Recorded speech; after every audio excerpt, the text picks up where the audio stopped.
Train के general डब्बे में तरह तरह के लोग, उनकी अतरंगी बातें, बच्चों का शोर, खाने की खुशबू, राजनीति पर वाद विवाद करते कुछ अंकल, सामने लेटे अंकल के खर्राटों का शोर, कुछ भी मेरे मन को करुणा चाची से अलग करने में सफल नहीं हो रहा था। मैं ट्रेन से पहले उन्नाव के अपने छोटे से गांव अकबरपुर पहुंच जाना चाहती थी। माँ ने आज सुबह ही फोन पर चाची की बीमारी की खबर दी थी। बोल रही थीं, डॉक्टर ने जवाब दे दिया है, कभी भी कुछ भी हो सकता है। इतना सुनते ही शाम को पतिदेव ने आनन फानन में मुझे ट्रेन में बैठा दिया। हाँ, उन दिनों आज की तरह महीनों पहले टिकट बुक नहीं करानी पड़ी डरती थी। पहले आओ पहले पाओ की तर्ज पर सीट मिल जाया करती थी। बाऊजी जी के सरकारी ओहदे के कारण हमारे परिवार की सोच गांव के अन्य परिवारों की तुलना में थोड़ी बेहतर थी। हमारे घर में अनुशासन और शिक्षा का विशेष महत्व था। वहीं 2 घर छोड़कर मेरे बड़के दादा का परिवार भी रहता था। उनके 3 बेटे थे। घर में सब कुछ अच्छा था, सिवाय सबसे छोटे महेंद्र चाचा के। लोग कहते थे कि वो दिमागी तौर पर थोड़ा कमज़ोर थे, परंतु अगर मैं अपने शब्दों में कहूँ तो वो दिमागी कमज़ोरी की आरडीएच में कुछ ज्यादा ही सयाने थे। एक तो वो कोई काम धाम नहीं करते थे, ऊपर से पूरे दिन गांव में घूमते और आती जाती लड़कियों पर छींटाकशी करते। अक्सर शाम को घर में शराब पीकर आते और खूब बवंडर मचाते, और बड़के दादा का परिवार हमेशा उनकी गलतियों पर पर्दे डालता रहता। जिस देश के लोग धृतराष्ट्र से कुछ सीख न पाए, उस देश के बेटों पर लगाम लगाना बद्धा मुश्किल है। खैर, असली कहानी तब शुरू हुई जब महेंद्र चाचा की शादी करुणा चाची से हुई। मैं उस समय यही कोई 10-11 वर्ष की रही होंगी और करुणा चाची यही कोई 20-21 वर्ष की। करुणा चाची बहुत खूबसूरत, सभ्य और सुशील महिला थीं। बातचीत में बहुत नम्र, शायद 12वीं पास थीं।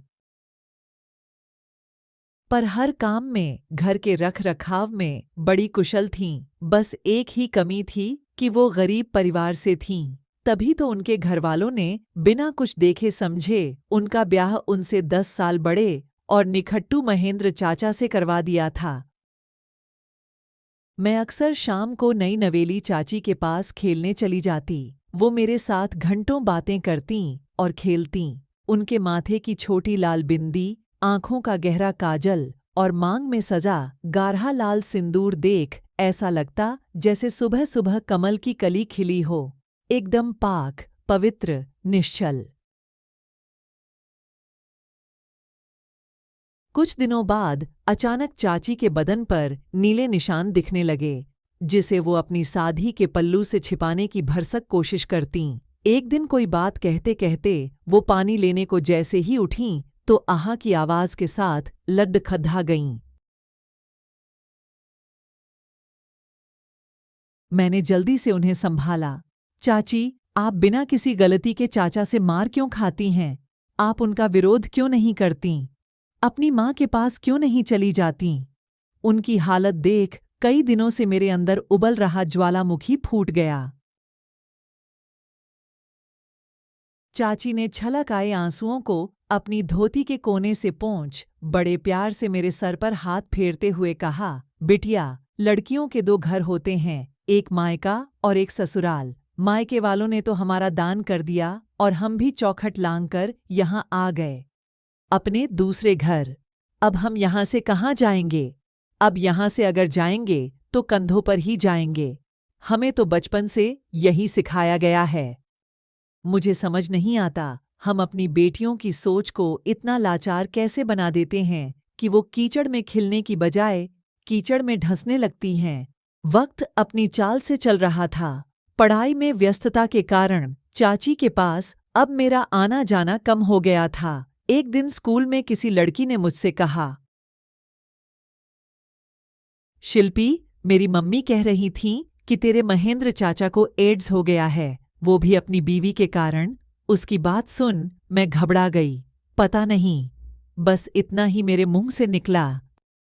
उस रोज घर लौटते समय अचानक दूर से मैंने देखा महेंद्र चाचा चाची को बालों से घसीटकर बाहर खींचकर ला रहे थे। तभी पीछे से बड़के दादा की कड़कड़ती आवाज मेरे कानों में पड़ी, चरित्रहीन है ये, इसे घर से ही नहीं गांव से भी निकल दो, वरना ये सारे गांव को बीमार कर देगी। करुणा चाची महेंद्र चाचा के पैर पकड़ दियाच रही थीं। हमने कुछ नहीं किया, हमें घर से न निकलो। और बड़के दादा पीछे से चिल्ला रहे थे, महेंद्र इसकी एक न सुनना, कुलच्छनी है ये, चरित्रहीन है।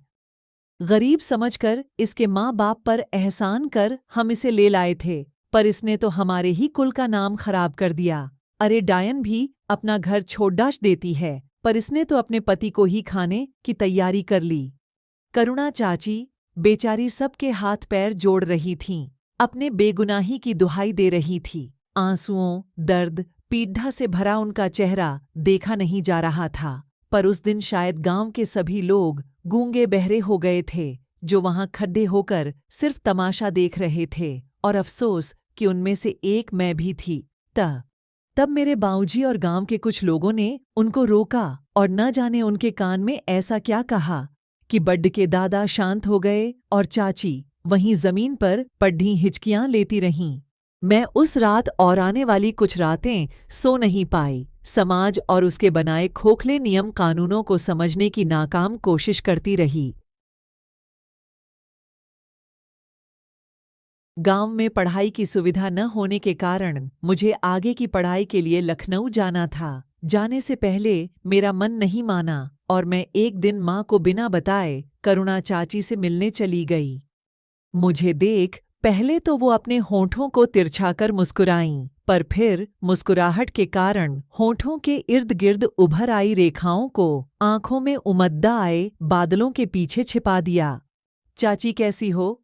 हम ठीक हैं बिटिया, पर तुम्हारे चाचा बहुत बीमार हैं, उठ भी नहीं पाते।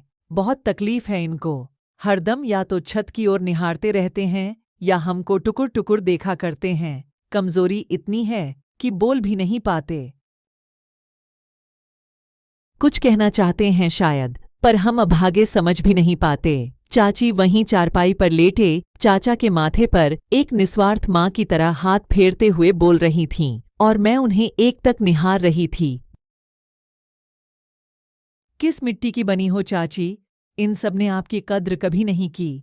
ये लोग आपको घर का सदस्य तो छोड़ो, घर की धूल भी नहीं समझते और आप इन्हीं के बारे में सोच रही हैं।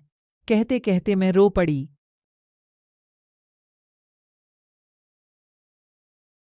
चाची ने लाड से मुझे अपने करीब बिठाया। हम यहाँ ठीक हैं बिटिया, तुम हमारी चिंता मत किया करो। अम्मा बता रही थीं कि तुम पढ़ने के लिए शहर जा रही हो। काका ने ये काम बहुत अच्छा किया है, खूब पढ़ना। शिल्पी बिटिया, जब भी आना तो मिलने जरूर आना। तुमसे पता नहीं क्यों पुराने जन्म का सा कोई नाता लगता है। आ जाती हो तो थोड़ा मन बहल जाता है। चाची रेगिस्तानी निगाहों से कुछ देर तक मुझे अपलक देखती रहीं। लगभग 1-1.5 साल बाद हॉस्टल में माँ से पता चला था कि महेंद्र चाचा नहीं रहे। तभी माँ ने बताया था कि अब चाची की भी तबीयत ठीक नहीं रहती। एक बार घर आई थी तो उनसे मिलने गई थी। उनको देखा नहीं जा रहा था। कम उम्र में ही उम्रदराज दिख रही थीं।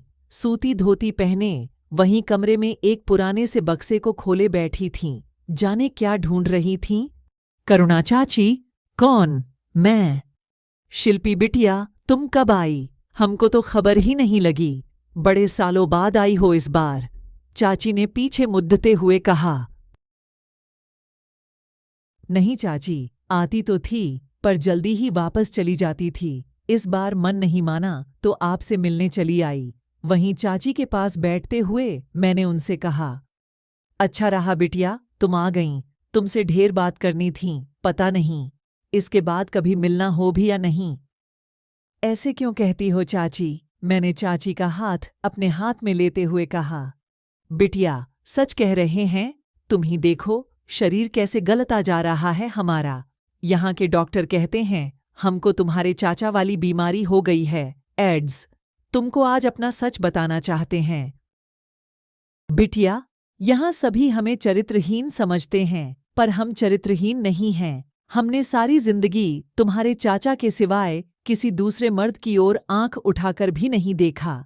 हम उतने ही पवित्र हैं जितनी गंगा मैया। इतना कहते ही करुणा चाची के अंदर दबा सालों का सैलाब दर्द बनकर बह गया। मैंने उन्हें अपने सीने से चिपका लिया और रोने दिया। वो देर तक सिसकियां लेती रहीं और बार बार हिचकियां लेकर बस एक ही बात कहती रहीं, हम चरित्रहीन नहीं हैं बिटिया। मैम, उन्नाव आ गया, आपको यहीं उतरना था ना? एक सहयात्री ने मुझे जगाते हुए पूछा। हाँ, मुझे यहीं उतरना है। जी, बहुत बहुत शुक्रिया। मैं सामान लेकर गाड़ी से उतर गई। सामने ही बाऊजी खड़े थे। गाड़ी में सामान रखा। मैं और बाऊजी दोनों ही खामोश थे। उनकी खामोशी किसी अनहोनी की ओर इशारा कर रही थी। मैं घबराहट में अपने नाखूनों को कुरेदे जा रही थी। अनहोनी के डर से मेरा गला सूख रहा था। करुणा बहुत अच्छी थी, हमेशा बड्ढों की सेवा शुश्रूषा में लगी रहती, पर अफसोस कि किसी ने उसकी कदर नहीं की थी। मतलब, मैं बुदबुदाई। मेरे कानों में केवल थी शब्द गूंज रहा था। बाकी बाऊजी क्या बोल रहे थे, मुझे कुछ सुनाई नहीं दे रहा था। हाँ बेटा, कल रात उसने आखिरी सांस ली, बाऊजी ने आंखों के कोर को पोंछते हुए कहा। गाड़ी थोड़ी देर में चाची के घर के बाहर रुकी। मैं भारी कदमों से अंदर बढ़ी। करुणा चाची जमीन पर सो रही थीं, बिल्कुल शांत। आज भी वो मुझे उतनी ही मासूम लग रही थीं जितनी पहली बार देखने पर लगी थीं। मैं वहीं उनके पास बैठ गई और उनका सर सहलाने लगी। सोचने लगी, अच्छा ही हुआ चाची चली गई। नहीं, असल में उन्हें नरक से मुक्ति मिल गई थी, जिसका बोझ बिना किसी गुनाह के उन्होंने सारी जिंदगी ढोया था। मेरी बहू बहुत अच्छी थी। इतने जुल्मों के बावजूद उसने पलटकर कभी जवाब नहीं दिया और न ही घर के बड्ढों की सेवा में कोई कमी की। आज भी अगर हम सच न बोले तो भगवान हमें नरक में भी जगह नहीं देंगे। हमारी करुणा गलत नहीं थी, न ही उसमें कोई खोट था। अरे, कमी तो हमारे बेटे में थी।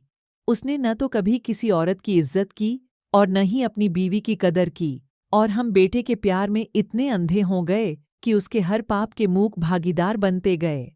ऊपर से बहू को हर बात का दोषी ठहराते रहे। भगवान हमें माफ कर देना, हमसे बहुत बड़ी गलती हो गई। हमारी बहू चरित्रहीन नहीं थी। न जाने आज अचानक बड्ढी दादी अपने पाप के गड्ढे का बोझा नहीं सह पाईं, या उनकी आंतरिक चेतना जाग गई कि उनकी जुबान से सच्चाई फूट पड़ी। सब आश्चर्य से बड़ी दादी को देखने लगे और कानाफूसी करने लगे। मेरा चेहरा गुस्सा से तिलमिला उठा। जीते जी चाची की किसी ने एक न सुनी और न ही किसी ने उनका समर्थन किया, और आज जब वो चली गई तब बड़ी दादी माफी की दुहाई मांग महान बनने का ढोंग कर रही हैं। बद्धी दादी, आपने ये बातें चाची से जिंदा में क्यों नहीं की? काश अगर आप ये बातें उनसे जिंदा में कहती तो वो आज आप सभी के द्वारा दिए गए झूठे चरित्रहीन के तमगे को लेकर इस दुनिया से रुखसत न हुई होतीं। मैंने अपने आंसुओं को पोंछते हुए बड़ी दादी को घूरते हुए कहा और वहां से चली गई।